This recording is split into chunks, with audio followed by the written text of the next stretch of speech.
Hello my dears, നമുക്കിന്ന് 10ാം ക്ലാസ്സിലെ മാത്സിലെ 6ാമത്തെ chapter ആയിട്ടുള്ള ത്രികോണമിതി എന്ന പാഠം ഒന്ന് പഠിക്കാം. ത്രികോണമിതി അല്ലെങ്കിൽ ട്രിഗ്നോമെട്രി.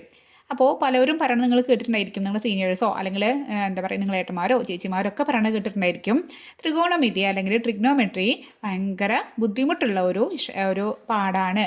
അത് പഠിക്കാൻ നല്ല ബുദ്ധിമുട്ടാണ്. അതിൽ കുറേ തീറ്റ, സൈൻ തീറ്റ, കോസ് തീറ്റ, അങ്ങനെയൊക്കെ കുറേ കാര്യങ്ങൾ വരുന്നുണ്ട്. അപ്പോൾ അതൊക്കെ ഭയങ്കര ടഫാണ് എന്നുള്ളത് നിങ്ങൾ പറയുന്നത് ചിലരൊക്കെ കേട്ടിട്ടുണ്ടായിരിക്കും. അപ്പോൾ അതൊക്കെ വെറുതെ പറയാണ്. അവരൊക്കെ മനസ്സിലാക്കി പഠിക്കാതിരുന്നതുകൊണ്ടാണ് അവർക്കൊക്കെ ടഫായത്. അപ്പോൾ ആദ്യം മുതലേ വളരെ വൃത്തിക്ക് കൃത്യമായിട്ട് ഒരു സ്റ്റെപ്പ് എന്താ പറയുക കറക്റ്റ് മനസ്സിലാക്കിയാൽ ഇതും എന്താണ് ഒരു മറ്റുള്ള ചാപ്റ്ററിനെ പോലെ തന്നെ ഭയങ്കര ടഫൊന്നും അല്ല. നമുക്ക് മനസ്സിലാക്കിയെടുക്കാൻ എല്ലാ ക്വസ്റ്റ്യനും നമുക്ക് അറ്റൻഡ് ചെയ്യാൻ പറ്റുന്ന രീതിയിലുള്ള ഒരു പാഠം തന്നെയാണ്. അപ്പോൾ ഇവിടെ നോക്ക്, ത്രികോണമിതി. അപ്പോൾ ഈ പാഠം എന്തിനെ കുറിച്ചിട്ടായിരിക്കും? ത്രികോണത്തിനെ കുറിച്ചിട്ടായിരിക്കും അല്ലേ? കാരണം ത്രികോണമിതിയല്ലേ? യെസ്. അപ്പോൾ വെറും ത്രികോണമല്ല, നമ്മൾ ഈ പാഠത്തിൽ പഠിക്കണതൊക്കെ മട്ടത്രികോണത്തിനെ കുറിച്ചിട്ടാണ്. എന്താണ് മട്ടത്രികോണം എന്ന് പറഞ്ഞാൽ? മട്ടത്രികോണം എന്ന് പറഞ്ഞാൽ ഒരു കോണ് 90 ഡിഗ്രി ഉള്ള ത്രികോണത്തിന് നമ്മൾ പറയും അത് മട്ടത്രികോണാണെന്ന് പറയും. ഇപ്പോൾ ഇത് 90 ഇതൊരു മട്ടത്രികോണമാണ്.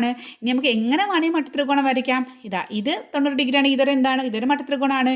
ഇനി നമ്മളെ ത്രികോണം ഇങ്ങനെയാണെന്ന് വിചാരിച്ചോ, ഈ കോണ് 90 ഡിഗ്രിയാണ്, 90 ഡിഗ്രി ആണെങ്കിൽ ഇതും ഒരു മട്ടത്രികോണമാണ്. നമുക്ക് എങ്ങനെ വേണമെങ്കിലും മട്ടത്രികോണം വരയ്ക്കാം. അതിൽ എന്താണ് അവിടെ കണ്ടീഷൻ? ഒരു കോണ്, ഈ 3 കോണിൽ ഒരു കോണ് എന്താവണം? 90 ഡിഗ്രി ആവണം. അപ്പോൾ അങ്ങനത്തെ കോണിനെ നമ്മൾ എന്ത് വിളിക്കും? നമ്മൾ മട്ടത്രികോണം എന്ന് വിളിക്കും. ഇനി ഇതാ ഇങ്ങനെ ഒരു മട്ടത്രികോണം തന്നിട്ടുണ്ട്. ഇതിൽ ഒരു കോൺ, ഇത് മട്ടത്രികോണമാണ്, ഇത് 90 ഡിഗ്രിയാണ്, ഇത് 45 ഡിഗ്രിയാണ് തന്നിട്ടുണ്ട്. അങ്ങനെയാണെങ്കിൽ നിങ്ങളോട് ചോദിക്കുകയാണ്, ഇതിൽ ഈ വശങ്ങളുടെ ഇപ്പം ഈ വശം നമുക്ക് 1 സെൻറ്റിമീറ്റർ തന്നിട്ടുണ്ട്. ഈ വശവും എത്രയെന്ന് ചോദിക്കുകയാണ്. അപ്പോൾ നിങ്ങളോട് കാണാൻ പറയാണ്. അപ്പോൾ നമുക്ക് കണ്ടു നോക്കാം. നമുക്ക് എന്താ തന്നിരിക്കുന്നത്? ഒരു കോണേ തന്നിട്ടുള്ളൂ. ഈ കോണ് 90 ഡിഗ്രിയാണെന്ന് അറിയാം. അപ്പോൾ ഈ കോണ് നമ്മൾ കണ്ടെത്തണം. ഈ കോണ് കണ്ടെത്തിയാൽ നമുക്ക് വശങ്ങളും കണ്ടെത്താൻ പറ്റും. അപ്പോൾ ഈ കോണ് കണ്ടെത്താൻ എന്താ വഴി? നമുക്ക് ഒരു ത്രികോണത്തിൻ്റെ 2 കോണുകൾ കിട്ടിയാൽ മൂന്നാമത്തെ കോണ് കാണാൻ അറിയില്ലേ? ഇങ്ങനെയാണ് ഈ 3 കോണുകളും കൂടി കൂട്ടുമ്പോൾ നമുക്ക് എന്ത് കിട്ടണം? 180 ഡിഗ്രി വരണം. അത് മട്ടത്രികോണമല്ല, എന്ത് ത്രികോണാണെങ്കിലും അതിനുള്ള 3 കോണുകളും കൂടി കൂട്ടുമ്പോൾ എത്ര വരണം? 180 ഡിഗ്രി വരണം. ഇപ്പോൾ ഈ കോൺ എക്സ് എന്ന് എടുക്കുകയാണെങ്കിൽ നമുക്ക് എന്ത് വരാം? എക്സ് പ്ലസ് ഇത് 90 പ്ലസ് ഇത് 45 ഈക്വൽ ടു എന്ത് വരണം? 180 ഡിഗ്രി വരണം. അപ്പോൾ 90 45 കൂടി ആഡ് ചെയ്യുക. ഇവിടെ എക്സ് അതുപോലെ തന്നെ എഴുതുക. 90 45 കൂടി കൂട്ടുമ്പോൾ 135 ഈക്വൽ ടു 180. ഇനി എക്സ് കാണാൻ എന്ത് ചെയ്യുക? എക്സിനെ ഇവിടെ നിർത്തുക, ഈ 130 അപ്പുറത്തേക്ക് കൊണ്ടുപോകുക. അപ്പോൾ എക്സ് ഈക്വൽ ടു 180 അപ്പുറത്തുണ്ട്. ഈ 135 അവിടേക്ക് പോകുമ്പോൾ ഇവിടെ എന്താണ്? അത് പ്ലസ് ആണ്. ഇവിടേക്ക് പോകുമ്പോൾ എന്തായി? മൈനസായി.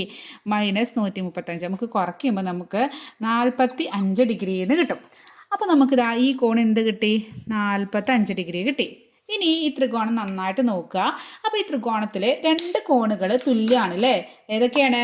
ഇവിടെ ഈ കോണും ഈ കോണ് രണ്ടും 45 ഡിഗ്രിയാണ്, രണ്ടും തുല്യമാണ്. 2 കോണുകൾ തുല്യമായാൽ ആ ത്രികോണത്തിന് നമ്മൾ എന്ത് പേരാ പറയുക? അപ്പോൾ ഏതൊരു ത്രികോണത്തിൻ്റെയും 2 കോണുകളോടും തുല്യമാണെങ്കിൽ നമ്മൾ അതിന് പറയും ആ ത്രികോണം എന്താണ്? സമപാർശ്വ ത്രികോണാണെന്ന് പറയും. അപ്പോൾ നമുക്ക് മനസ്സിലായി ഈ ത്രികോണം എന്താണ്? സമപാർശ്വ ത്രികോണാണെന്ന് മനസ്സിലായി. ഇനി നമുക്ക് എന്താ കണ്ടെത്തേണ്ടത്? നമുക്ക് വശങ്ങളാണ് കണ്ടെത്തേണ്ടത്. അപ്പോൾ സമപാർശ്വ ത്രികോണമാണെങ്കിൽ അവിടെ 2 കോണുകൾ തുല്യമാവും നമുക്ക് മനസ്സിലായി. അപ്പോൾ ആ കോണുകൾക്ക് തുല്യമായ ആ കോണുകൾക്ക് എതിരെയുള്ള വശങ്ങൾ, അതായത് ഈ 2 കോണാണ് ഇവിടെ തുല്യമായ കോണുകൾ. ഈ വശത്തിന് എതിരെയുള്ള വശം ഇതും, ഇതിന് എതിരുള്ള വശം ഇതും. ഈ രണ്ടും എന്തായിരിക്കും? തുല്യമായിരിക്കും. സമപാർശ്വ ത്രികോണത്തിൻ്റെ പ്രത്യേകതയാണ് തുല്യ കോണുകൾക്ക് എതിരെയുള്ള വശങ്ങളും തുല്യമാണ്. അപ്പോൾ തുല്യ കോണുകൾക്ക് എതിരെയുള്ള വശങ്ങളും തുല്യം. അപ്പോൾ നോക്ക്, ഈ 45ൻ്റെ ഓപ്പോസിറ്റുള്ള ഇത് 1 സെൻറ്റിമീറ്റർ ആണെങ്കിൽ അത് തന്നെ ആയിരിക്കും ഇവിടെയും. എന്താ? ഈ 45ൻ്റെ ഓപ്പോസിറ്റുള്ള ഇവിടെ എന്തായിരിക്കും? 1 സെൻറ്റിമീറ്റർ തന്നെ ആയിരിക്കും. അപ്പോൾ നോക്ക്, നമുക്ക് 2 വശങ്ങൾ കിട്ടി. മൂന്നാമത്തെ വശം കാണണം. അപ്പോൾ അവിടെയാണ് ഇനി നമ്മൾ നമുക്ക് അറിയുന്ന ഒരാളെ തന്നെയാണ് നമുക്കൊന്നും കൂടെ അയാളെ വിളിച്ചു കൊണ്ടുവരാം. ആരാന്നറിയോ? പൈതഗോറസ് ഒരു സിദ്ധാന്തം ഉണ്ടാക്കിയിട്ടുണ്ടായിരുന്നു. നിങ്ങൾക്കൊക്കെ അറിയായിരിക്കും. പൈതഗോറസിൻ്റെ സിദ്ധാന്തം എവിടെയാണ് നമ്മൾ അപ്ലൈ ചെയ്യാൻ പറ്റുക? നമ്മൾ എവിടെയാണ് അത് ഉപയോഗിക്കുക? അത് മട്ടത്രികോണത്തിലാണ് ഉപയോഗിക്കുക. ഇത് മട്ടത്രികോണല്ലേ? അപ്പോൾ പൈതഗോറസ് സിദ്ധാന്തം എന്താണെന്ന് നിങ്ങൾക്ക് ഓർമ്മയുണ്ടാവും. പൈതഗോറസ് എന്താ പറഞ്ഞറിയോ? ഒരു മട്ടത്രികോണാണെങ്കിൽ അതിൽ ഈ വശം നോക്ക്, ഈ വശം അടിയിലിരിക്കുന്ന വശത്തിൻ്റെ പാദം, നമ്മൾ കാലിൽ പാദം പറയില്ല, അതുപോലെ ഈ മട്ടത്രികോണത്തിൻ്റെ പാദം, ആ പാദം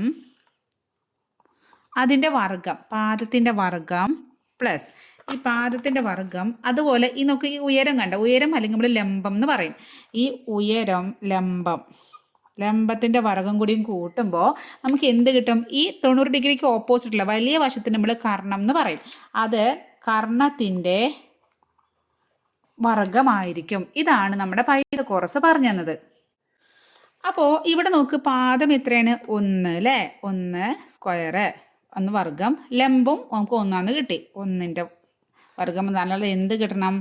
കർണം വർഗം കിട്ടണം.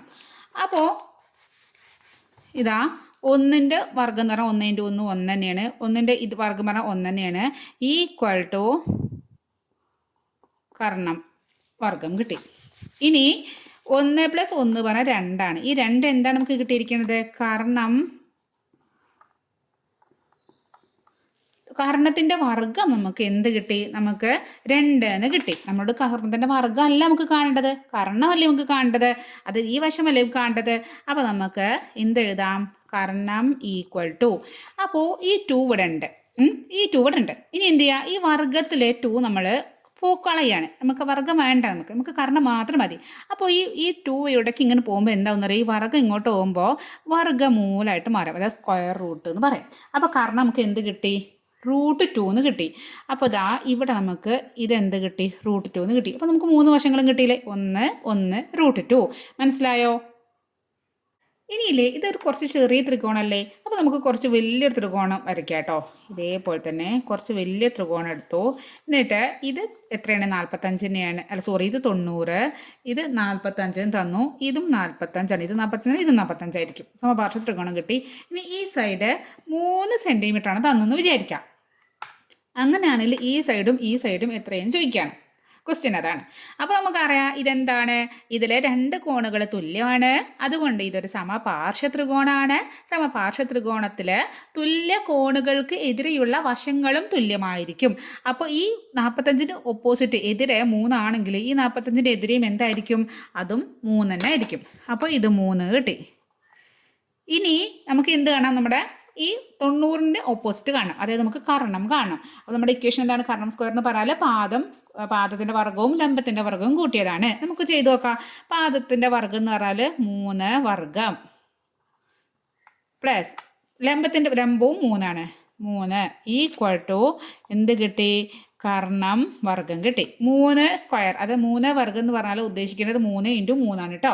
അപ്പോൾ 3 × 3 നമുക്ക് 9 കിട്ടി അല്ലേ? 9 പ്ലസ് ഇവിടെയും തന്നെ 9 ഈക്വൽ ടു കർണത്തിൻ്റെ വർഗം. 9 9 കൂട്ടുമ്പോൾ എത്ര കിട്ടിയേ? 18 കിട്ടിയില്ലേ? ഈക്വൽ ടു കർണം വർഗം. നമുക്ക് വർഗമാണോ കാണേണ്ടത്? അല്ല, നമുക്ക് കർണമാണ് കാണേണ്ടത്. അപ്പോൾ നമ്മൾക്ക് ഇതാ ഈ വർഗം കളയാൻ നമ്മൾ എന്ത് ചെയ്യുക? ഇതിനെ എന്ത് ചെയ്യുക? വർഗമൂലം സ്ക്വയർ റൂട്ട് ഇട്ട് കൊടുക്കുക. √18 വരും. ഇതാണ് കർണം. അപ്പോൾ √18 നമുക്ക് ഒന്ന് സിമ്പിളാക്കി ചെറുതാക്കാൻ പറ്റും. എങ്ങനെയാണെന്നറിയോ? ഇത് ചെറിയ നമ്പർ ആയതുകൊണ്ട് എന്നാലും ഞാൻ സ്റ്റെപ്പായിട്ടൊന്ന് പറയാം, കാരണം നിങ്ങൾക്ക് വലിയ നമ്പർ വരുമ്പോൾ ഡൗട്ട് അടിക്കേണ്ട. 18 എന്ത് ചെയ്യുക? നമ്മൾ ഇതാ 18 ഇട്ടോ, ഇങ്ങനെ നമുക്ക് ഇതാ നമ്മൾ ലസാഗു കാണാമെന്നൊക്കെ കേട്ടിട്ടുണ്ടായിരിക്കും നിങ്ങൾ. 18 അതായത് 18 നമ്മൾ 18 ഇരട്ടസംഖ്യയാണ്. ഇരട്ടസംഖ്യനെ 2 കൊണ്ട് നമുക്ക് അതിനെ ഹരിക്കാൻ പറ്റും. അപ്പോൾ 2 കേട്ടോ. അപ്പോൾ 18/2 നമുക്ക് 9 കിട്ടും. എന്നിട്ട് ഇത് 2 കൂടി ഇൻറ്റു ഈ 9 18, ഇത് 2 ഇൻറ്റു ചെയ്യുമ്പോൾ ഇത് കിട്ടണം. ഈ 9 18 കിട്ടുന്നുണ്ട്. ഇനി 9 എന്നുള്ളത് എന്താണ്? ഒരു ഒറ്റസംഖ്യയാണ്. അത് 2 കൊണ്ട് ഹരിക്കാൻ പറ്റില്ല. പിന്നെ 3 കൊണ്ട്, ഇത് ചെറുതെന്നാണ് തുടങ്ങുക കേട്ടോ. അല്ല 18 6 കൊണ്ട് പറ്റുമല്ലോ, 6 കൊണ്ടൊന്നും അങ്ങനെ ആദ്യം ചെയ്യാൻ പറ്റില്ല. ചെറിയ ചെറിയ നമ്പർ തുടങ്ങണം. 9 3 പോകും അല്ലേ? 3 പോകും. അപ്പോൾ 3 9 ഇനി 3 വേറെ ഒന്നുമില്ല, 3 മാത്രമേ ഉള്ളൂ. അപ്പം നമുക്ക് 3 അങ്ങനെ എഴുതാം. അപ്പോൾ ഈ 18ന് പകരം നമുക്ക് എങ്ങനെ എഴുതാമെന്നറിയോ? ഈ 18ന് പകരം നമുക്ക് എഴുതാം ഈക്വൽ ടു 18 പകരം 2 × 3 × 3. ഇങ്ങനെ 18 ഇത് 3 കൂടി ഇൻറ്റു ചെയ്യാം. അപ്പോൾ 2 × 3 × 3 എന്ന് പറഞ്ഞാലാണ് നമ്മളെ കർണം കിട്ടുക. അപ്പോൾ നോക്ക്, ഇനി ഇവിടെ ഒരു ഇതുണ്ട്. അതായത് ഈ റൂട്ടിനകത്ത് നോക്കി, ഈ വർഗ്ഗമൂലത്തിൻ്റെ അകത്ത് 2 എണ്ണം ഒരേപോലെ വന്നാൽ നമുക്ക് അതിന് 1 റൂട്ടൊക്കെ ഒഴിവാക്കി പുറത്തെടുക്കാം. മനസ്സിലായോ?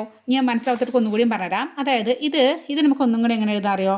ഇതാ ഇങ്ങനെ എഴുതിയിട്ട് √2 × 3 × 3 എന്ന് പറഞ്ഞാൽ 3ൻ്റെ വർഗ്ഗമാണ്. ഇങ്ങനെ എഴുതാം. അപ്പോൾ ഇങ്ങനെ വർഗവും ഇവർ രണ്ടും ഒരുമിച്ച് ചേരില്ല. അതായത് ഈ വർഗവും വർഗ്ഗമൂലവും അടിച്ച് പിരിഞ്ഞിട്ട് എന്തായി 3 മാത്രമായി. അപ്പോൾ നമുക്ക് എന്ത് വന്നു?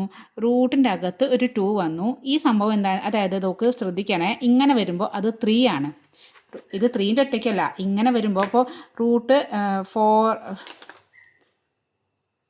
വേറെ നമ്പർ റൂട്ട് 5 സ്ക്വയർ എന്ന് വന്നോ, അതെന്താണ്? അത് 5 ആണ്. ഇനി റൂട്ട് 7 സ്ക്വയർ അത് 7 ആണ്. റൂട്ട് 10 സ്ക്വയർ അത് 10 ആണ്. മനസ്സിലായോ? അതായത് ഈ രണ്ടുപേരും കൂടി ഒരുമിച്ച് ചേരില്ല, ശത്രുക്കളാണേ. അതായത് വർഗവും വർഗ്ഗമൂലവും ഒരുമിച്ച് ചേരില്ല. അപ്പോൾ അയാൾ എന്തായി? ആ നമ്പറായിട്ട് മാറി. അപ്പോൾ എന്ത് വന്നു? ഇവിടെ ഈ 3ൻ്റെ ഈ വർഗവും വർഗ്ഗമൂലം അടിച്ച് പിരിഞ്ഞു. എന്നിട്ട് എന്ത് ചെയ്തു? 3 കൊണ്ട് പുറത്തേക്ക് വന്നു, റൂട്ടിൻ്റെ പുറത്തേക്ക് വന്നു. അപ്പോൾ നമുക്ക് എന്ത് കിട്ടി? 3 റൂട്ട് 2 കിട്ടി. നമുക്ക് എന്താ കിട്ടിക്കുന്നത്? നമുക്ക് കർണമാണ് കിട്ടിയത്. അപ്പോൾ നമുക്ക് ഈ കർണം എന്ത് കിട്ടി? 3 റൂട്ട് 2 കിട്ടി. അപ്പോൾ നോക്ക്, നമ്മൾ ഈ രണ്ട് ചിത്രത്തിലേക്ക് നോക്കുമ്പോൾ ഇത് രണ്ടും 90, 45, 45. ഇവിടെയും 90, 45, 45 ഒരേപോലെ മട്ടത്രികോണാണ്. ഇവിടെ 1 സെൻറ്റിമീറ്റർ ലംബവും പാദവും 1 സെൻറ്റിമീറ്റർ ഓരോ സെൻറ്റിമീറ്റർ ആയപ്പോൾ അതിൻ്റെ കർണം റൂട്ട് 2 ആയി.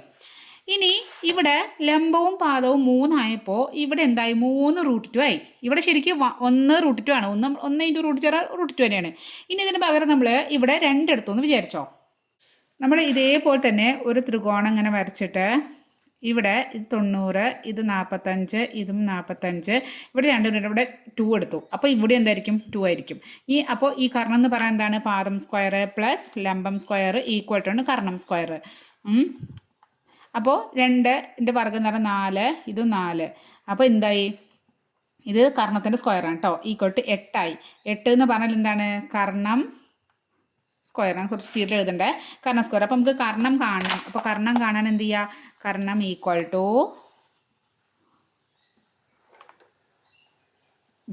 റൂട്ട് 8 വരും. 8 നമുക്ക് ഇങ്ങനെ എഴുതാം. 8 നമുക്ക് 8 ഇങ്ങനെ ചെയ്യുമ്പോൾ 2, 4, 2, 2, 2 ഇൻറ്റു 2 ഇൻറ്റു 2 ആണ്. അപ്പോൾ നമുക്ക് 8ന് പകരം എങ്ങനെ എഴുതാം? 8ന് 2 ഇൻറ്റു 2 ഇൻറ്റു 2 എഴുതാം. അപ്പോൾ നമുക്ക് ഈ രണ്ടെണ്ണത്തിന് ഒന്ന് നമുക്ക് പുറത്തെടുക്കാം. നേരത്തെ നമ്മൾ പറഞ്ഞില്ലേ 2 ഇതിന് രണ്ട് ശരിക്കും 2 സ്ക്വയർ ഇങ്ങനെ എഴുതാം. ഈ രണ്ടുപേരും ഒരുമിച്ച് പോകുമ്പോൾ 2 പുറത്തെടുത്തു. അപ്പോൾ ഈ 2 പുറത്തെടുത്തു. പിന്നെ ബാക്കി ആരുണ്ടാവുക? റൂട്ടിൻ്റെ അകത്ത് ഒരു 2 ഉണ്ട്. അപ്പോൾ 2 റൂട്ട് 2 വരും. അപ്പോൾ ഇങ്ങനെ വരും. ഇനി അത് എത്ര ഇനിയിപ്പോൾ വേറെ ത്രികോണം എടുത്തു എന്ന് വിചാരിച്ചോ. അതായത് ഇങ്ങനെ ഒരു കുഞ്ഞു ത്രികോണം എടുത്തു എന്ന് വിചാരിച്ചോ. ഇത് 90, ഇത് 45, ഇത് 45 കേട്ടോ. ഇവിടെ എഴുതണില്ല, അതിൻ്റെ അകത്ത് സ്പേസ് ഇല്ലാത്തതുകൊണ്ട്. ഇനി ലംബം ഇവിടെ ഇത് ആരെയാണെന്ന് വിചാരിച്ചോ. അപ്പോൾ ഇതും ആരയായിരിക്കും. അപ്പോൾ ഇത് എത്ര ആയിരിക്കും? അര റൂട്ട് 2 ആയിരിക്കും. അപ്പോൾ ഈ 4 പിക്ചറിൽ നിന്ന് എന്താ മനസ്സിലാക്കണത്? ഇത് നോക്ക്, ഇത് 1, ഇത് 1, ഇത് 1 ഇൻറ്റു റൂട്ട് 2. ഇത് 3ഉം ലംബവും പാദവും 3 ആകുമ്പോൾ കർണം 3 പിന്നെ റൂട്ട് 2. പിന്നെ ലംബവും പാദവും 2 ആവുമ്പോൾ അവിടെ കർണം 2 റൂട്ട് 2. അതുപോലെ ലംബവും പാദവും അര ആവുമ്പോൾ അര റൂട്ട് 2. അപ്പോൾ എന്തോ ഒരു പ്രത്യേകത ഉണ്ട് അല്ലേ? ഇവർ തമ്മിൽ എന്തായിരിക്കും ആ പ്രത്യേകത എന്നറിയോ? ഒരു ത്രികോണം, ഒരു മട്ടത്രികോണം, അതിൻ്റെ 2 കോണുകൾ 45 ഡിഗ്രിയും ഒരു കോണ് 90 ഡിഗ്രി ആണെങ്കിൽ അതിലെ ചെറിയ 2 വശങ്ങളും എന്തായിരിക്കും? ഒരേ നീളമായിരിക്കും. അപ്പോൾ നമുക്ക് പറയാം ഇത് 1 ആണെങ്കിൽ ഇതും 1. ഇനി അതിൻ്റെ മടങ്ങായിരിക്കും എന്ത്? ഈ 90 ഡിഗ്രിക്ക് ഓപ്പോസിറ്റ്, അതായത് കർണം എന്തായിരിക്കും? റൂട്ട് 2 ആയിരിക്കും. ഇനി ഇത് 2, അതായത് പാദം ഇത് 2 എടുത്തു. 2 ലംബവും 2 ആവുമ്പോൾ കർണം എന്തായിരിക്കും? 2 റൂട്ട് 2 ആയിരിക്കും. ഇനി പാദം 3 എടുത്തു, ലംബവും 3 എടുത്തു. അപ്പോൾ കർണം എന്തായിരിക്കും? 3 റൂട്ട് 2 ആയിരിക്കും. ഇനി പാദം 4 എടുത്തു, ഇവിടെയും 4 എടുത്തു. അപ്പോൾ എന്തായിരിക്കും? ഇവിടെ 4 റൂട്ട് 2 ആവും. ഇനി ഇവിടെ ഇത് 10 എടുത്തു, പാദം 10 എടുത്തു, ലംബവും 10 എടുത്തു. അപ്പോൾ കർണം എന്തായിരിക്കും? 10 റൂട്ട് 2 ആയിരിക്കും. മനസ്സിലായോ? അപ്പോൾ ഇവിടെയാണ് 45, 90 ഇല്ലേന് നമുക്ക് അതെങ്ങനെ എഴുതാം? ഇത് നമുക്ക് റേഷ്യോ ആയിട്ട് എഴുതുകയാണെങ്കിൽ, ഇത് മനസ്സിലാക്കിയതിന് ശേഷം നമുക്ക് റേഷ്യോ ആയിട്ട് എഴുതുകയാണെങ്കിൽ 45, 90 ഡിഗ്രി ഉള്ള ഒരു മട്ട ത്രികോണമാണെങ്കിൽ അതിൻ്റെ വശങ്ങൾ 1 അംശബന്ധം 1 റൂട്ട് 2 ആയിരിക്കും. ഇതങ്ങോട്ട് ഓർമ്മിച്ച് വയ്ക്കുക. 1 1 റൂട്ട് 2, 1 1. ഇനി നമുക്ക് വേറെ ത്രികോണത്തിന് പഠിക്കാണ്ട്, അപ്പോൾ ഡൗട്ട് അടിക്കാൻ പാടില്ല. 1 1 റൂട്ട് 2 ആണ് നമ്മുടെ ഇതിൻ്റെ അംശബന്ധം. ഓക്കെ, ഇനി നമുക്ക് വേറൊരു മട്ടത്രികോണം തന്നിട്ടുണ്ട്. 45 45 അല്ല, ഒരു കോണ് 60 ഡിഗ്രിയും ഒരു കോണ് 30, പിന്നെ മട്ടകോണും. 60ഉം 30ഉം 90ഉം. ഇതാണ് നമ്മൾ ഒരു മട്ട ത്രികോണം തന്നിട്ടുണ്ട്. ഇനി ഈ ഒരു വശം 1 സെൻറ്റിമീറ്ററാണ് തന്നിട്ടുണ്ട്. നമ്മളോട് ഈ വശവും കാണാൻ പറഞ്ഞു. നേരത്തെ 45 ഡിഗ്രി ആകുമ്പോൾ അത് സമപാർശ്വ ത്രികോണമായിരുന്നു. അപ്പോൾ നമുക്ക് തുല്യ കോണുകൾക്ക് എതിരെയുള്ള വശങ്ങളും തുല്യം എന്ന് പറഞ്ഞിട്ട് കാണാമായിരുന്നു. പക്ഷേ ഇവിടെ 30 ഡിഗ്രിയും 60 ഡിഗ്രിയാണ് രണ്ട് കോണുകൾ. അപ്പോൾ ഇവിടെ സമപാർശ്വ ത്രികോണം അല്ല ഇത്. അപ്പോൾ നമുക്ക് ഇവിടെ എങ്ങനെ കാണാൻ പറ്റും? ഈ വശം കാണണം. അപ്പോൾ നമുക്ക് പൈതഗോറസ് തിയറം പൈതഗോറസ് സിദ്ധാന്തം ഉപയോഗിക്കണമെങ്കിൽ നമുക്ക് ഏതെങ്കിലും രണ്ട് വശങ്ങൾ കിട്ടണം. ഒന്നല്ലെങ്കിൽ പാദവും ലംബം കിട്ടണം, എന്നാലേ നമുക്ക് കർണം കാണാൻ പറ്റുള്ളൂ. അല്ലെങ്കിൽ ഏതെങ്കിലും രണ്ടെണ്ണം കിട്ടിയാൽ മറ്റേത് കാണാൻ പറ്റും. അപ്പോൾ ഇവിടെ നമുക്ക് ഒന്ന് കണ്ടെത്താനുള്ളൊരു വഴി എന്താ നോക്കാം. അത് കണ്ടെത്താൻ വേണ്ടിയിട്ട് ഈ ഒരു ത്രികോണത്തിൻ്റെ അതുപോലെ തന്നെ ഒരു ത്രികോണം ഇവിടെയും ഇതിനോട് ചേർത്ത് ഇങ്ങനെ വെച്ചു. അതായത് ഈ ത്രികോണത്തിന് നേരെ മറിച്ച് ഇങ്ങോട്ടൊന്ന് വരച്ചു. അപ്പോൾ ഇവിടെ 90 ആയിരിക്കും. നമുക്ക് ഇവിടെ 60 ആണെങ്കിൽ ഇവിടെയും 60 ആയിരിക്കും. ഇവിടെ 30 ആണെങ്കിൽ ഇവിടെയും 30 ആയിരിക്കും. അപ്പോൾ ഈ ഒരു ത്രികോണം എന്തായി? ഈ ത്രികോണം മൊത്തത്തിൽ ഒരുമിച്ച് വരയ്ക്കുകയാണെങ്കിൽ ഇങ്ങനെ വന്നു. ഈ കോണ് 60, ഈ കോണും 60, ഈ കോണ് 30ഉം കൂട്ടിയതായിരിക്കും ഈ മൊത്തത്തിൽ ഈ കോണ്. അത് എന്തായിരിക്കും? 30 60ആയി. അപ്പോൾ 3 കോണുകളും എന്തായി? 60 60 60ആയി. 3 കോണുകളും 60 ഡിഗ്രി ആണെങ്കിൽ ആ ത്രികോണം എന്ത് കോണായിരിക്കും? ഇവിടെ 3 കോണുകളും തുല്യമാണ്. 3 കോണും 60 ഡിഗ്രി, 3 കോണും തുല്യമാണെങ്കിൽ ആ ത്രികോണത്തെ നമ്മൾ പറയും 2 കോണ് തുല്യമാണെങ്കിൽ സമപാർശ്വ ത്രികോണം എന്ന് പറഞ്ഞു. 3 കോണുകളും തുല്യമാണെങ്കിൽ അത് സമഭുജ ത്രികോണം എന്ന് പറയാം. അപ്പോൾ സമഭുജ ത്രികോണത്തിന് എന്താ പ്രത്യേകത? അവിടെ 3 കോണുകളും തുല്യമായിരിക്കും.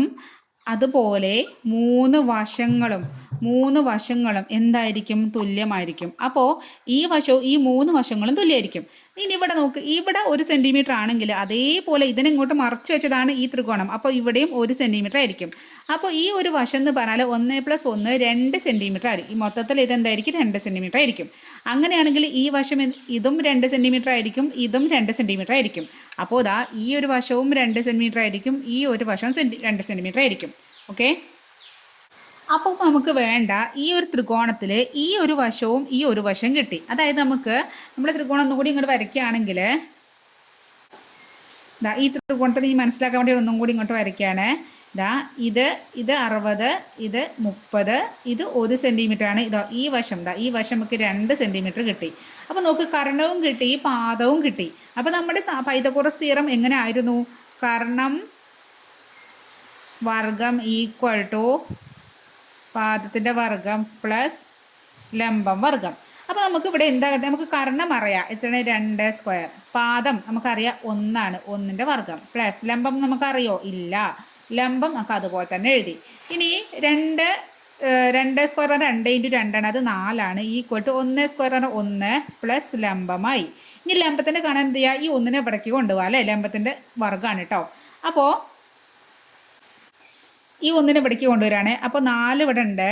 4ന് ഈ 1 ഈ 1 ഇവിടേക്ക് വരുമ്പോൾ -1 ആവും. ഈക്വൽ ടു എന്തായി? ലംബം വർഗം. 4 - 1 പറഞ്ഞാൽ എന്തായി? ലംബം വർഗം എന്ന് പറഞ്ഞാൽ ലംബത്തിൻ്റെ വർഗം എന്ന് പറഞ്ഞാൽ അത് നമുക്ക് 4 - 1 3 ആയി. അപ്പോൾ ലംബം കാണാൻ എന്ത് ചെയ്യുക? ലംബം ഈക്വൽ ടു എന്ത് ചെയ്യുക? ഈ വർഗം ഇങ്ങോട്ട് വരുമ്പോൾ എന്തായി? വർഗ്ഗമൂലമായി. ഇവിടെ 3 ഉണ്ട്, അതിനെ ഇങ്ങനെ സ്ക്വയർ റൂട്ട് ഇട്ടു. അപ്പോൾ നമുക്ക് ലംബം കിട്ടി √3 ആണെന്ന്. അപ്പോൾ ഈ സൈഡ് നമുക്ക് √3 ആണ് കിട്ടി. ഓക്കെ. അപ്പോൾ നമുക്കിപ്പോൾ കിട്ടിയത് എന്താണ്? 30 ഡിഗ്രിക്ക് ഓപ്പോസിറ്റ് 1 സെൻറ്റിമീറ്റർ കിട്ടി, 60 ഡിഗ്രിക്ക് ഓപ്പോസിറ്റ് √3 സെൻറ്റിമീറ്റർ കിട്ടി, 90 ഓപ്പോസിറ്റ് 2 സെൻറ്റിമീറ്റർ കിട്ടി.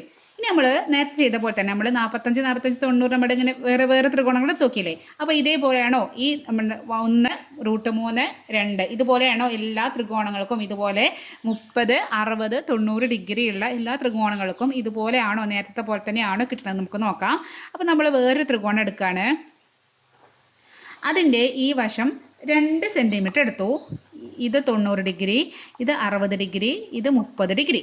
ഇനി നമ്മളോട് ഈ രണ്ട് വശങ്ങളുമാണ് നമുക്ക് കാണാൻ പറയിക്കുന്നത്. അപ്പോൾ നമ്മൾ നേരത്തെ ചെയ്ത പോലെ തന്നെ നമ്മൾ എന്ത് ചെയ്യണം? ഇതൊരു സമഭുജ ത്രികോണാക്കി മാറ്റാം. അപ്പോൾ ഇവിടേക്ക് ഇതേപോലെ ഈ ത്രികോണത്തിന് ഇത് കുറച്ച് ചെറുതായി പോയോ? ഇതേ ത്രികോണം തന്നെ കേട്ടോ. സമഭുജ ത്രികോണം പറഞ്ഞാൽ ഒരേപോലെ വരണ്ടേ? ഇങ്ങനെ ഒരു ത്രികോണം ഇങ്ങോട്ട് വെച്ചു. ഇവിടെ 2 ആണെങ്കിൽ ഇവിടെ 2 ആയിരിക്കും, ഇവിടെ 60 ഡിഗ്രി ആയിരിക്കും, ഇവിടെ 30 ആയതുകൊണ്ട് ഇവിടെ 30 ആയിരിക്കും. അപ്പം ഇതെന്തായി? ഇതൊരു സമഭുജ ത്രികോണായില്ലേ? എല്ലാ വശങ്ങളും അതായത് എല്ലാ കോണുകളും 60 നേരത്തെ പോലെ തന്നെ. അപ്പോൾ ഇവിടെ 2 2 4 ഇവിടെയും ഇതും ടോട്ടൽ ഈ സൈഡ് 4 ഇവിടെ 4 ആയിരിക്കും, ഇവിടെയും 4 സെൻറ്റിമീറ്റർ ആയിരിക്കും. അപ്പോൾ നമുക്ക് കർണം കിട്ടി. അപ്പോൾ ഈ ഒരു ത്രികോണം, ഈ ബ്ലാക്ക് കളർ ത്രികോണം മാത്രം നോക്കുകയാണെങ്കിൽ നമുക്ക് എന്ത് കിട്ടി? ഒരു സൈഡ് 2ഉം ഒരു സൈഡ് 4ഉമാണ്. അപ്പോൾ നമുക്ക് ലംബം കാണാൻ എന്ത് ചെയ്യുക? ലംബം സ്ക്വയർ ഈക്വൽ ടു കർണത്തിൻ്റെ വർഗത്തിൽ നിന്നും എന്ത് കുറയ്ക്കുക? പാദത്തിൻ്റെ വർഗം കുറയ്ക്കുക. അപ്പോൾ ഈക്വൽ ടു കർണത്തിൻ്റെ വർഗം എന്ന് പറഞ്ഞാൽ എന്താണ്? 4 വർഗം മൈനസ് പാദം പറഞ്ഞാൽ 2ആണ്, 2 വർഗം. 4ൻ്റെ വർഗം എന്ന് പറഞ്ഞാൽ 4 4 16, 2ൻ്റെ വർഗം എന്ന് പറഞ്ഞാൽ 4. 16ഉം 4 പോകുമ്പോൾ എന്ത് വന്നു? 12 എന്ന് വന്നു. അപ്പോൾ ഇത് നമുക്ക് ലംബത്തിൻ്റെ വർഗമാണ്. അപ്പോൾ ലംബം ഈക്വൽ ടു എന്താ? ഈ വർഗം ഇങ്ങോട്ട് വരുമ്പോൾ എന്തായി? വർഗമൂലമായി 12ൻ്റെ വർഗമൂലം. ഇനി 12 വർഗമൂലം എങ്ങനെ കാണാം? 12 നമുക്ക് ഇങ്ങനെ ചെയ്യാം, 2 കൊണ്ട് ചെയ്യാം. അപ്പോൾ 6 12, വീണ്ടും 2 കൊണ്ട് ചെയ്യാം 3. ഈ 3 നമുക്ക് വേറൊന്നും ചെയ്യാൻ പറ്റില്ല. 3ൽ 3 മാത്രമേ ഉള്ളൂ, വേറൊന്നുമില്ല. 3ന് 3 1 ഇങ്ങനെ എഴുതാൻ പറ്റുള്ളൂ. ഇങ്ങനെ വേണം എഴുതിയാൽ കുഴപ്പമില്ല. അപ്പോൾ ഇതൊക്കെ പാട് ഇൻറ്റു ചെയ്തതാണ് നമ്മുടെ എന്ത്? 12. അപ്പോൾ 12ന് പകരം നമുക്ക് എന്ത് എഴുതാം? ഇങ്ങനെ എഴുതിയിട്ട് 2 ഇൻറ്റു ഈ 3 എന്ന് എഴുതാം. അപ്പോൾ 2 2 രണ്ടെണ്ണം ഒരുപോലെ 2 വർഗം. അപ്പോൾ ഈ 2 എണ്ണം ഒരേപോലെ വന്നാൽ അതിനെ ഒന്ന് നമുക്ക് പുറത്തെടുക്കാം. ബാക്കി എന്താണ്? 3 അകത്തുണ്ടാവും റൂട്ടിൻ്റെ. അപ്പോൾ 2√3 എന്ന് കിട്ടും നമുക്ക്. എന്ത്? നമുക്കിതാ ഈ ഒരു സൈഡ്, അപ്പോൾ ഞാനിതാ ഇതിങ്ങനെ മായ്ച്ചോടെയാണ് നമുക്ക് വേണ്ടത് മാത്രമാക്കുകയാണ്. അപ്പോൾ ഈ ഒരു സൈഡ് 2√3 എന്ന് കിട്ടി. ഇപ്പം ഇനി ഇതുപോലെ വേറെ ത്രികോണം വരച്ചിട്ട് ഇതാ ഇങ്ങനെ വരച്ചു. ഇവിടെ 3 സെൻറ്റിമീറ്ററാണ് തന്നു വിചാരിച്ചോ. ഇവിടെ 60, ഇവിടെ 30, ഇവിടെ 90 ആണെങ്കിൽ നമുക്ക് ഇത് നോക്കിയിട്ടുണ്ട് ചെയ്യാം. ഇവിടെ 2 ആവുമ്പോൾ ഇവിടെ 1 ആയപ്പോൾ 1 പാദമായപ്പോൾ കാരണം 2ആയി, അതായത് 1ൻ്റെ ഇരട്ടിയായി. 1 + 1 ഇവിടെ പാദം 2 ആയപ്പോൾ കാരണം 4ആയി, അതായത് 2 + 2 2ൻ്റെ ഇരട്ടിയായി. അപ്പോൾ ഇവിടെ 3 ആണെങ്കിൽ 3 + 3 6 ആയിരിക്കും. ഇവിടെ നമുക്ക് ചെയ്ത് നോക്കാൻ തന്നെ അറിയാം. ഇനി നമുക്ക് ഇവിടെ 1 ആയപ്പോൾ ഇവിടെ 1√3 മാത്രമായി, അതായത് 1 × √3. ഇവിടെ 2 ആയപ്പോൾ 2 × √3. അപ്പോൾ ഇവിടെ 3 ആകുമ്പോൾ ഇവിടെ എന്ത് വന്നു? 3 × √3 വന്നു. അപ്പോൾ ഇവർ തമ്മിലും എന്തോ ഒരു കണക്ഷൻ ഉണ്ട്. നമ്മൾ നേരത്തെ പറഞ്ഞത് 45 45 90ൻ്റെ പറഞ്ഞു. ഇപ്പോൾ നമ്മൾ പറയണത് നമ്മുടെ 30 60 90 ഇതാണ് 3 കോണുകൾ. അപ്പോൾ ഇവിടെ നമുക്ക് ഒരു റേഷ്യോ കിട്ടും. 30ൻ്റെ ഇത് നോക്കുക, 30ൻ്റെ ഓപ്പോസിറ്റ് 1. അപ്പോൾ ഇവിടെ 1 എഴുതി. 30ൻ്റെ ഓപ്പോസിറ്റ് 1 വരുമ്പോൾ 60ൻ്റെ ഓപ്പോസിറ്റ് ഇതിനെ √3, ഇതിനെ ഇൻറ്റു √3 ചെയ്യുമ്പോൾ ഇവിടുത്തെ വരും. അപ്പോൾ √3 വരും. 2 റൂട്ട് ഇട്ട് പോയി. അപ്പോൾ √3 വരും. ഇനി ഇതിൻ്റെ ഇരട്ടിയായിരിക്കും ഇവിടെ, അതായത് ഇതിനെ ഇൻറ്റു 2 ചെയ്യുമ്പോൾ എന്ത് വരും? ഇവിടെ 2 എന്ന് വരും. മനസ്സിലായോ? അപ്പോൾ എന്ത് ചെയ്യുക? അപ്പോൾ നമുക്ക് എങ്ങനെ വന്നു? 1√3 2. ഇനി നമുക്ക് അടുത്ത നമുക്ക് ഇവിടെ 2 ഇട്ട് വരും. 30ൻ്റെ ഓപ്പോസിറ്റ് 2 ആണെന്ന് തന്നു വിചാരിച്ചോ. അപ്പോൾ നേരെ എന്ത് ചെയ്യും? 2നെ √3 കൊണ്ട് ഇൻറ്റു ചെയ്യുക. 2 × √3 ആയിരിക്കും 60ൻ്റെ ഓപ്പോസിറ്റ് ഉണ്ടാവുക. അപ്പോൾ എന്ത് വന്നു? 2√3. ഇനി 2ൻ്റെ ഇരട്ടി 4 ആയിരിക്കും ഇവിടെ. ഇനി അപ്പോൾ അങ്ങനെ എത്ര നമ്പർ തന്നാലും, ഇപ്പോൾ ഇവിടെ ഇനി 5 എന്ന് തന്നു വിചാരിച്ചോ. അപ്പോൾ ഇവിടെ എന്തായിരിക്കും? 5√3 ആയിരിക്കും. ഇവിടെ എന്തായിരിക്കും? 5 + 5 10 ആയിരിക്കും. ഓക്കെ. ഇനി ഇവിടെ ഇപ്പോൾ വേറെ 10 തന്നു വിചാരിച്ചോ. അപ്പോൾ ഇവിടെ എന്തായിരിക്കും? 10√3 ആയിരിക്കും. 10 + 10 20 ആയിരിക്കും ഇവിടെ. അങ്ങനെ ഏതും നമുക്ക് കാണാൻ പറ്റും. അപ്പോൾ ഇവരുടെ റേഷ്യോ എന്താണ്? 1√3 2. അപ്പോൾ ആദ്യം ചെറുത് 30, പിന്നെ അതിനേക്കാൾ വലുത് 60, പിന്നെ 90. 1 × √3 1 × 2. അങ്ങനെ നമുക്ക് 1ൻ്റെ ഇരട്ടി, അതായത് 30ൻ്റെ ഇരട്ടി ആയിരിക്കും 60, പിന്നെ 30ൻ്റെ √3 മടങ്ങായിരിക്കും 60ൻ്റെ ഓപ്പോസിറ്റ്. അപ്പോൾ 2 കാര്യങ്ങളാണ് നമ്മൾ കണ്ടത്. അതായത് നമുക്ക് തന്ന മട്ട ത്രികോണത്തിൽ 45 45 90 സമപാർശ്വ ത്രികോണമാണെങ്കിൽ 45ൻ്റെ ഓപ്പോസിറ്റും ഈ 2 45ൻ്റെ ഓപ്പോസിറ്റും സെയിം ആയിരിക്കും. അതുപോലെ ഇവിടെ അതിൻ്റെ √2 മടങ്ങ്. ഇവിടെ 1 ആണ് 1 × √2, ഇവിടെ 2 ആണ് 2 × √2, ഇവിടെ 3 ആണ് 3 × √2. അപ്പോൾ 1:1:√2 എന്നുള്ള ഒരു അംശബന്ധത്തിലാണ് ഇതുവരെ വരുന്നത്. ഇനി ഇവിടെ ആണെങ്കിൽ ഇങ്ങനെ ഇവിടെ 1 വരും, ഇത് × √3 ഇവിടെ വരും, ഇതിൻ്റെ ഇരട്ടി 2 ഇവിടെ വരും. അപ്പോൾ ഈ കാര്യം എന്ത് ചെയ്യണം? കൃത്യമായിട്ട് മനസ്സിലാക്കിയാലാണ് ഇവിടുത്തെ ക്വസ്റ്റ്യൻസ് ചെയ്യാൻ പറ്റുള്ളൂ. അപ്പോൾ 1 മനസ്സിലാക്കി പഠിക്കുക, കാണാതെ പഠിക്കരുത്. 1 1 45ന് 45ൻ്റെ ഓപ്പോസിറ്റ് സെയിം ആണ് വരിക. ഇവിടെ 2 ആണ്, ഇവിടെ 2, ഇവിടെ 10 ആണ്, ഇവിടെയും 10, ഇവിടെ 20 ആണ്, ഇവിടെ 20. അതിൻ്റെ √2 മടങ്ങാണ്. അതായത് ഇവിടെ 2 ആണ്, 2 √2. ഇവിടെ 3, ഇത് 2 3 ആണ്, ഇവിടെ 3 √2. ഇത് 2 10 ആണ്, ഇത് 10 √2. അങ്ങനെയും വരിക. ഇനി ഇവിടെയാണെങ്കിൽ ആദ്യം 1 30ൻ്റെ ഓപ്പോസിറ്റ് ഏറ്റവും ചെറുതെടുക്കുക, അതിൻ്റെ √3 മടങ്ങാണ് 60ൻ്റെ ഓപ്പോസിറ്റ്. ആ 30ൻ്റെ ഇരട്ടി, 30നെ കൊണ്ട് ഇൻറ്റു 2 ചെയ്യും, 30ൻ്റെ ഇവിടെ ഇൻറ്റു 2 ചെയ്യുമ്പോൾ ഇവിടുത്തെ കിട്ടും. അപ്പോൾ 1 1 √2 1 √3 2. ഇനി ടെക്സ്റ്റ് ബുക്കിൽ പേജ് നമ്പർ 100 ഒരു ചോദ്യം തന്നിട്ടുണ്ട്. ഒരു ചതുര പലക വികരണത്തിലൂടെ മുറിച്ച് ചുവടെ കാണിച്ചിരിക്കുന്നത് പോലെ മാറ്റി അടുക്കി ഒരു സമഭുജ ത്രികോണം ഉണ്ടാക്കണം. അതായത് ഇതൊരു ചതുരപ്പലക, ഇതിൻ്റെ വികരണം ഇത്. ഈ വികരണത്തോട് മുറിച്ചെടുത്തിട്ട് നമുക്ക് എന്ത് ചെയ്യണം, ഇങ്ങനെ ഒരു സമഭുജ ത്രികോണം ഉണ്ടാക്കണം. അപ്പോൾ നമുക്ക് ഇവിടെ 2 ത്രികോണം കിട്ടില്ലേ, അപ്പോൾ സമഭുജ ത്രികോണം ഉണ്ടാക്കണം. ഇനി ഇവിടെ തന്നിട്ട് ത്രികോണത്തിൻ്റെ വശങ്ങൾ 50 സെൻറ്റിമീറ്റർ ആണ്. ഈ ത്രികോണത്തിൻ്റെ മൊത്തം ഈ വശം 50 സെൻറ്റിമീറ്റർ ആയിരിക്കണം. സമഭുജ ത്രികോണം പറഞ്ഞാൽ 3 വശങ്ങളും എന്തായിരിക്കും, 50 സെൻറ്റിമീറ്റർ ആയിരിക്കണം. നമ്മൾ കാണേണ്ടത് ചതുരത്തിൻ്റെ നീളവും വീതിയാണ്. ഈ ചതുരത്തിൻ്റെ ഈ സംഭവം നമ്മൾ കാണണം. അപ്പോൾ നമുക്ക് തന്നിട്ടുണ്ട് ഇത് സമഭുജ ത്രികോണമാണ്, ഇതിൻ്റെ 3 വശങ്ങളും തുല്യമാണ് എന്ന് പറയുമ്പോൾ ഇത് 50, ഇതും 50, ഇതും 50. അപ്പോൾ ഇനി ഈ ത്രികോണം നോക്ക്, ഈ ത്രികോണം ഇത്ര നേരെ നോക്കുക. അതായത് ഈ ഷെയ്ഡ് ചെയ്തിരിക്കണേ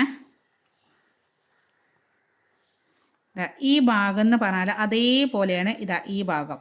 ഈ രണ്ടും എന്താണ്, സെയിം ആണ്. ഈ ത്രികോണം ഇത് ഇങ്ങോട്ടും വെച്ചിരിക്കുകയാണ്, പിന്നെ ഈ ഭാഗം നേരെ തിരിച്ച് ഇങ്ങോട്ടും വെച്ചു. അങ്ങനെയാണ് നമുക്ക് ഈ ത്രികോണം ഉണ്ടാക്കേണ്ടത്.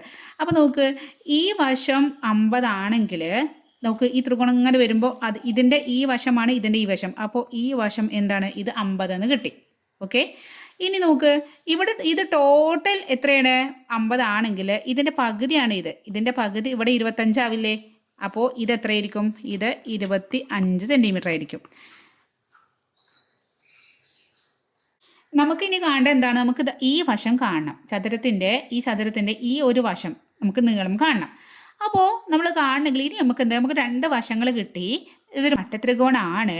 അപ്പോൾ നമുക്ക് എന്ത് ചെയ്യണം, നമുക്ക് ഇനി മട്ടത്രികോണം ആയതുകൊണ്ട് നമുക്കിത് വേണമെങ്കിൽ പൈതഗോറസ് തിയറം വെച്ചിട്ടൊക്കെ ബുദ്ധിമുട്ടിയിട്ട് ചെയ്യാം. നമ്മൾക്ക് അത്രയ്ക്കാണ് ബുദ്ധിമുട്ടണ്ട, അല്ലാതെ തന്നെ നമുക്ക് ചെയ്യാൻ വഴിയുണ്ട്. നമുക്ക് ഈ കോണുകൾ അറിയണം. ഈ 3 കോണുകളും കിട്ടിയാൽ നമുക്ക് ഇത് എങ്ങനത്തെ ത്രികോണമാണ്, എങ്ങനെയാണ് ഇവിടുത്തെ അംശബന്ധം വരിക നമുക്ക് നോക്കാം. അപ്പോൾ ഇത് 90 നമുക്കറിയാം. ഇനി ഈ കോണാണ് കിട്ടേണ്ടത്. അപ്പോൾ നേരെ ഇങ്ങോട്ട് പോവാട്ടോ. ഇവിടെ ഇതൊരു സമഭുജ ത്രികോണമാണ് നമുക്ക് തന്നിട്ടുണ്ട്. സമഭുജ ത്രികോണമാണെങ്കിൽ ഈ കോണുകൾ എത്ര ആയിരിക്കും, 60 ഡിഗ്രി 60 ഡിഗ്രി 60 ഡിഗ്രി ആയിരിക്കും. ഒരു സമഭുജ ത്രികോണത്തിൻ്റെ 3 കോണുകൾ തുല്യമാണ്. 3ഉം 60 60 60 ആയിരിക്കും. അപ്പോൾ ഇത് 60 ആണെങ്കിൽ അതേപോലെയല്ലേ ഇത്. അപ്പോൾ ഇതും എത്രയായിരിക്കും, 60 ഞാൻ വായിച്ചു കാണിച്ചിടാം. അപ്പോൾ ഇതും എത്രയായിരിക്കും, ഈ ഒരു കോണ് 60 ഡിഗ്രി ആയി, ഇത് 90 ആയി. അപ്പോൾ സ്വാഭാവികമായിട്ടും 90ഉം 60ഉം പിന്നെ 180 കിട്ടണമെങ്കിൽ 30ഉം കൂടി വേണം. അല്ലെങ്കിൽ ഇവിടെ മൊത്തം 60ആണ്, അതിൻ്റെ പകുതിയാണിത്. അപ്പോൾ ഇത് 30ആണ്. അപ്പോൾ നമ്മുടെ ത്രികോണത്തിൻ്റെ കോണുകൾ 30 60 90 എന്നുള്ള ഒരു ഇതിലാണ്. അപ്പോൾ നമുക്കറിയാലോ 30ഉം 60ഉം 90 ആണെങ്കിൽ ഒരു മട്ടത്രികോണം ആണെങ്കിൽ അതിൻ്റെ വശങ്ങൾ 30ൻ്റെ ഓപ്പോസിറ്റ് 1 ആണെങ്കിൽ 1 × √3 ആയിരിക്കും ഇവിടെ. 1ൻ്റെ ഇരട്ടി 2 ആയിരിക്കും ഇവിടെ. അപ്പോൾ നമുക്ക് ഇവിടെ നേരെ നോക്കാം കേട്ടോ. ഇനി നമ്മൾ പിക്ചറിക്ക് നോക്കാം. അപ്പോൾ ഇവിടെ 30ൻ്റെ ഓപ്പോസിറ്റ് ഇവിടെ 25 ആണ്. 25. ഓക്കെ. അപ്പോൾ ഇനി നോക്ക്, ഇവിടെ 90ൻ്റെ ഓപ്പോസിറ്റ് 50 ആണ്. 25ൻ്റെ ഇരട്ടി ഇത് × 2, അത് 25 × 2 50 നമുക്ക് കറക്റ്റാണ്. ഇനി 60ൻ്റെ ഓപ്പോസിറ്റ് ഇത് എത്രയായിരിക്കും, ഇതിനെ √3 ഉണ്ട്. 1 × √3 ആണ് ഇവിടെ. അപ്പോൾ ഇവിടെ എന്തായിരിക്കും, 25 √3. അപ്പോൾ ഇവിടെ എത്ര കിട്ടി, 25 √3 കിട്ടി. അപ്പോൾ നമുക്ക് ചതുരത്തിൻ്റെ നീളവും വീതിയും കിട്ടി. 1 25ഉം 1 25 √3 ആണെന്ന് കിട്ടി. മനസ്സിലായോ?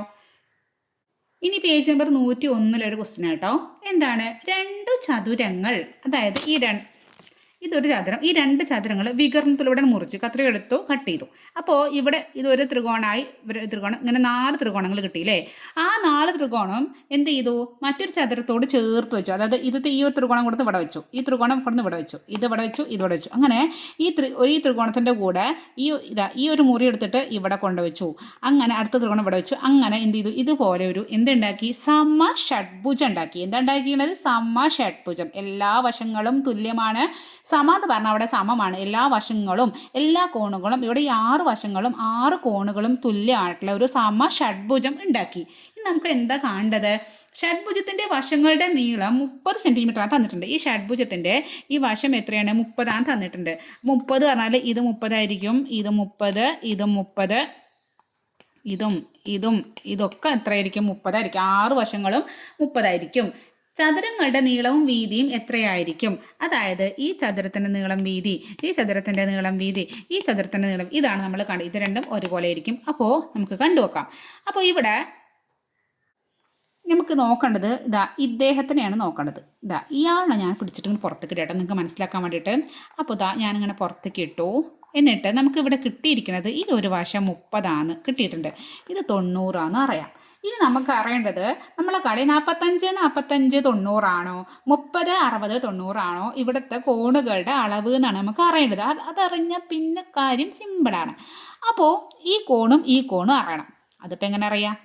അതിനാണ് നമുക്ക് ഇതൊരു സമഷഡ്ഭുജാണ് തന്നത്. ഒരു സമഷഡ്ഭുജം എന്ന് പറഞ്ഞാൽ അതിൽ ഓരോ കോണുകളും എത്രയാണെന്ന് എങ്ങനെ കാണുകയെന്ന് നമ്മൾ പഠിച്ചിട്ടുണ്ട്. അപ്പോൾ ഈ ഒരു കോണ് മൊത്തം ഈ കോണുകൾ നമ്മൾ കാണണം. അപ്പോൾ ഈ ഒരു കോണ് മൊത്തം എടുക്കുകയാണെങ്കിൽ എത്രയാണ്? അപ്പോൾ ഒരു സമഷഡ്ഭുജാണല്ലോ, അതിൽ ഓരോ കോണും ഏത് ബഹുഭുജം ആയിക്കോട്ടെ, അത് ഷഡ്ഭുജമോ സമഷഡ്ഭുജമോ അല്ലെങ്കിൽ നമ്മുടെ സമചതുരമോ സമപഞ്ചഭുജമോ ഏത് ഇതാണെങ്കിലും ഒരേ തുല്യവശങ്ങളെല്ലാം സമമായിട്ടുള്ള എല്ലാ കോണുകളും തുല്യമായിട്ട് ഏത് ബഹുഭുജം ആണെങ്കിലും അതിൻ്റെ ഓരോ കോണുകളും കാണാനുള്ള ഇക്വേഷനാണ് n-2 into n-2 into 180/n. n-2 into 180/n. അപ്പോൾ സമബഹുഭുജത്തിലെ ഒരു കോണ് കണ്ട ഇക്വേഷനാണ് n-2 ഇൻറ്റു 180/n. അവിടെ n എന്താണ്? n പറഞ്ഞാൽ വശങ്ങളുടെ നീളം, വശങ്ങളുടെ എണ്ണം കേട്ടോ, വശങ്ങളുടെ എണ്ണം. അപ്പോൾ ഇവിടെ നോക്ക്, ഇത് സമഷഡ്ഭുജാണ്. ഷഡ്ഭുജം എന്ന് പറഞ്ഞാൽ n എത്രയായിരിക്കും? 6 ആയിരിക്കും. 6 വശമാണ് ഉണ്ടാവുക. അപ്പോൾ നമുക്ക് ഇക്വേഷൻ ഒന്ന് ഇട്ട് കൊടുത്ത് നോക്കാം, ഇങ്ങനെ വരാൻ നോക്കാം. അപ്പോൾ n 6 അപ്പോൾ 6-2 ഇൻറ്റു 180/n പറഞ്ഞാൽ 6. 6 - 2 എന്ന് പറഞ്ഞാൽ 4. 4 ഇൻറ്റു 180/6. 4 6 കട്ട് ചെയ്ത് കളയല്ലേ. 2 ഇൻറ്റു 2 ആണ് 4. 6-നെ 2 ഇൻറ്റു 3 എഴുതാം. അപ്പോൾ ഈ രണ്ടും പോയി, ഇനി 2ഉം 3 മാത്രമേ ഉള്ളൂ. ഇനി 3 180, അതിനെ നമുക്ക് കട്ട് ചെയ്ത് കളയാം. അപ്പോൾ ഇവിടെ നമുക്ക് എന്ത് വന്നു? ഞാൻ ഇവിടെ കാണിച്ചു തരാം എന്താ വന്നതിപ്പോൾ. ഇപ്പോൾ ഇവിടെ വന്നിരിക്കുന്നത് ഈ ഒരു 2 ഉണ്ട്, പിന്നെ ഒരു 180 ഉണ്ട്. താഴെ നമ്മുടെ ഈ 2 പോയി, ബാക്കി ഇവിടെ 3 മാത്രമേ ഉള്ളൂ. ഇനി നോക്ക്, 18-ൽ 3 എത്ര തവണയെന്ന് നോക്കാം. നമുക്കറിയാം 3 6 18 ആണ് അല്ലേ, 3 6 അല്ലേ 18. അപ്പോൾ ഈ 18-ന് 6 എഴുതി, ഈ 3 ഈ 0 കൂടെ എഴുതി, അല്ലെങ്കിൽ 180/3 ചെയ്ത് നോക്കുക. ഇങ്ങനെ അറിയണമെങ്കിൽ 18-ൽ 3 3 6 18, അപ്പോൾ ഈ 3 എഴുതി ഇവിടെ. അപ്പോൾ 60 ആയി. ഇനി 60 ഇൻറ്റു 2 എന്ന് പറഞ്ഞാൽ 120 ഡിഗ്രിയാണ്. ഒരു സമഷഡ്ഭുജാണെങ്കിൽ അതിൽ ഈ കോണും ഈ കോണും മൊത്തത്തിൽ ഈ കോണും ഈ കോണും ഈ കോണും ഈ കോണൊക്കെ എത്രയായിരിക്കും? 120 ഡിഗ്രിയാണ് നമുക്ക് കിട്ടി. ഇനി നമ്മുടെ ഇതിലേക്ക് വരാം. അപ്പോൾ 120 ഡിഗ്രി ആണെങ്കിൽ ഈ കോണ് മൊത്തത്തിൽ 120, അതിൻ്റെ നേർ പകുതിയാണ്. ഈ കോണിന് ഇങ്ങോട്ട് എന്താ പറയുക, പകുതി ആക്കിക്കണം. അപ്പോൾ 120 പകുതി പറഞ്ഞാൽ എത്രയാണ്? 60 ആണ്. 60ഉം 60 അല്ലേ 120. അപ്പോൾ ഇത് 60, ഇതും 60 ആയിരിക്കും.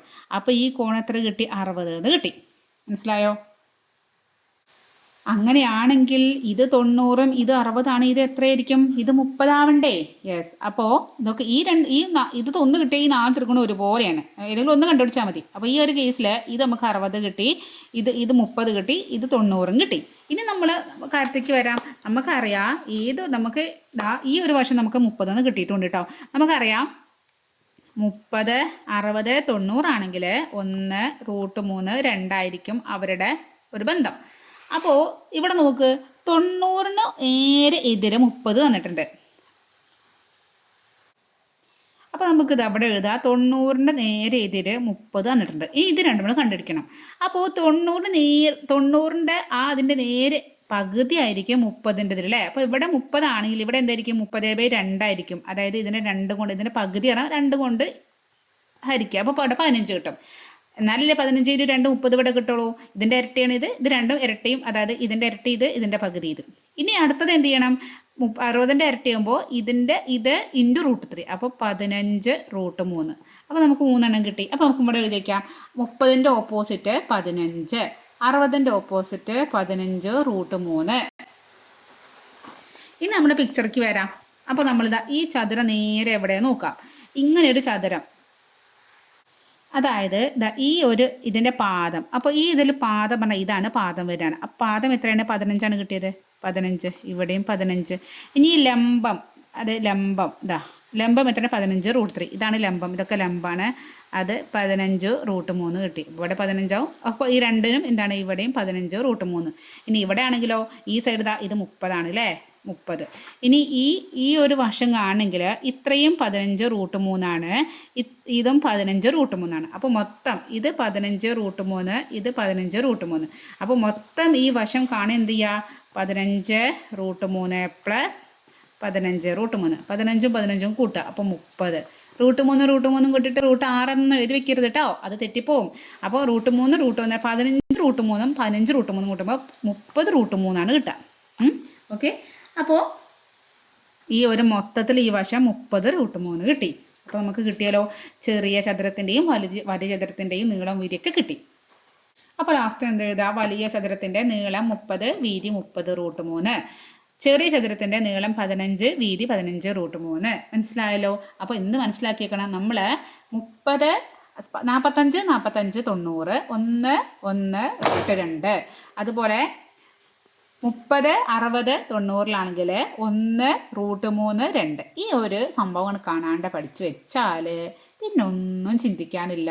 ഇങ്ങനത്തെ ക്വസ്റ്റ്യനൊക്കെ നിങ്ങൾക്ക് ധൈര്യമായിട്ട് ചെയ്യാം. പിന്നെ കുറച്ചിങ്ങനെ ക്വസ്റ്റ്യൻസൊക്കെ ടെക്സ്റ്റ് ബുക്കിലും എക്സ്ട്രാ ക്വസ്റ്റ്യൻസൊക്കെ കുറച്ച് ചെയ്ത് വെച്ചാൽ ഇതൊക്കെ നമ്മുടെ രീതിയിലാക്കാവുന്നതേ ഉള്ളൂ. നിങ്ങൾക്ക് പഠിക്കാനുള്ളതേ ഉള്ളൂ. നിങ്ങൾക്ക് പഠിക്കാൻ പറ്റാത്ത നിങ്ങൾക്ക് തരില്ല നിങ്ങളുടെ സിലബസിൽ. നിങ്ങളെ ബുദ്ധിക്ക് ഒതുങ്ങുകളല്ലേ നിങ്ങൾക്ക് തരുള്ളൂ. അപ്പോൾ നിങ്ങൾക്ക് മനസ്സിലാക്കി പഠിക്കാത്തതുകൊണ്ടാണ് നിങ്ങൾക്ക് അവിടെ ടഫായിട്ടും അതായത് ബുദ്ധിമുട്ടായിട്ട് വരണത്. അപ്പോൾ നമുക്ക് അത് ബുദ്ധിമുട്ട് മാറ്റാൻ നമുക്ക് എന്ത് ചെയ്യണം? മനസ്സിലാക്കി പഠിക്കുക തന്നെ.